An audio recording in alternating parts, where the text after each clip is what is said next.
నేను ఎందుకు మామిడి చెట్టు ఎక్కిన తెలుసా మీకు?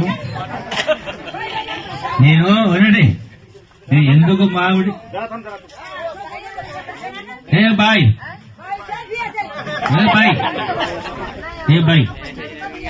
నేను మామిడి చెట్టు ఎక్కి ఎందుకు మాట్లాడు తెలుసా మీకు? నేను అరే వినమ్మా, నేను 9వ ఎవరు మాట్లాడేది, నేను 9వ తరగతి చదువుతున్నప్పుడు ఇలా మన ముఖ్యమంత్రి రేవంత్ రెడ్డి గారి సొంత కొడంగల్లో 9వ తరగతి చదువుతున్నప్పుడు నేను 9వ తరగతి కొడంగల్ లేనా.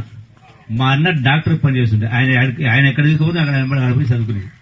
ఆ 9వ చదువుతున్నప్పుడు ఎండాకాలం పూట ఆ పరీక్ష సందర్భంలో పిల్లలందరూ కలిసి ఆ రోడ్డెంబడి పెద్ద చెట్టు ఉండేది. తలా ఒక చెట్టు మీద కూర్చొని పుస్తకాలు చదువుకుంటూ కూర్చొని ఆ ధ్యాస వచ్చి చెట్టు ఎక్కడ ఎవరేం లేదు. అంటే అనుభూతి ఒకసారి ధ్యాస చేసుకుంటుంది. సరే ఓతలే బాయ్.